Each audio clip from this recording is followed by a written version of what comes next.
ஒன்றிணைய வேண்டும் என்ற தத்துவத்தின் அடிப்படையில் அது எந்த ரூபத்தில் எப்படி வந்தாலும் நான் முழு மனதோடு வரவேற்கிறேன். அதற்கு முழு ஒத்துழைப்பும் தருவேன். இந்த தேர்தலுக்குள்ள ஒன்றிணைந்தாலான சார் நம்ம 2026 ஆட்சி அமைப்பதற்கான வாய்ப்பு இருக்கு.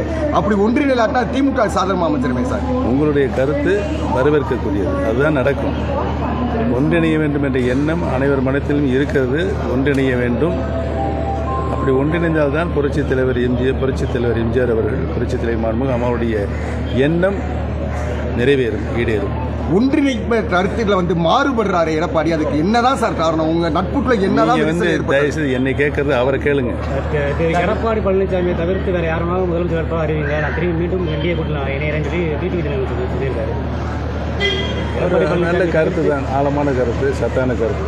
இல்லை, உங்களுடைய கருத்து நீங்களும் திரும்பி மீண்டும் என்டிஏ கூட்டத்தில் இணைகிறதா நீங்களும் உங்களுடைய கருத்து டிமாண்ட் வைக்கிறீங்களா? என்னை பொறுத்தவரையில் கட்சி இணைவது குறித்து நான் எந்தவித டிமாண்டும் வைக்கவில்லை என்பதை தெரிவித்துள்ளேன். கூட்டணியில் மீண்டும் இணைவதற்கு டிடிவி தினகரன் சொன்ன மணிக்கு நீங்களும் உங்கள் கோரிக்கை அரசியலில் ஏற்கனவே நான் சொல்லிவிட்டேன், எதிரியும் இல்லை நண்பர்கள் என்று. எதிர்காலத்தில் எதுவும் நடக்கலாம்.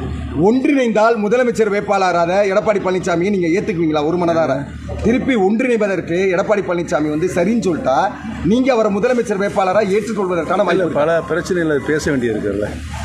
இன்னைக்கு 6 கேஸ் நீதிமன்றத்தில் இருக்குது. அந்த நீதிமன்றத்தினுடைய வழக்கு எங்களுடைய தர்ம யுத்தத்தினுடைய அடிப்படை கூறுகள் சம்பந்தமாக அது இருக்கிறது. அது நிறைவேறுகிற நேரத்தில் நாங்கள் யோசனை செய்வோம்.